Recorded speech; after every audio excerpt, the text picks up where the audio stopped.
রাধে রাধে বন্ধুরা, আশা করছি তোমরা ভালো আছো। জন্মাষ্টমীর এই ছোট্ট ভিডিওটা তোমাদের সাথে আমি শেয়ার করলাম। পঞ্চামৃত দিয়ে গপুকে স্নান করিয়ে সুন্দর করে মনের মতো করে সাজানোর চেষ্টা করেছি। কেমন লাগছে আমাদের গপু সোনাকে তোমরা কিন্তু অবশ্যই জানিও। এবার চলো দেখে নিই আমাদের গপু সোনাকে কী ভোগ নিবেদন করলাম।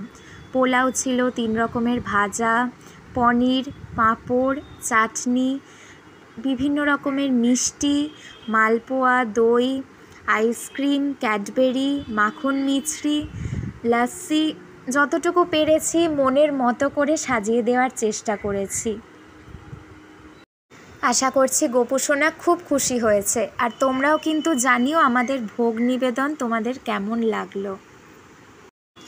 এছাড়াও জন্মাষ্টমী ব্রতকথা পাঠ করেছি, আর পরমান্ন, বিভিন্ন রকমের মিষ্টি, চকলেট, আরও কিছু জিনিস গপু সোনার কাছে নিবেদন করেছি। সেগুলোও তোমাদের সামনে সব তুলে ধরলাম। কেমন হয়েছে সব কিছু আয়োজন তোমরা কিন্তু অবশ্যই জানাবে। আর আমাদের গপু সোনাকে কি মিষ্টি লাগছে না?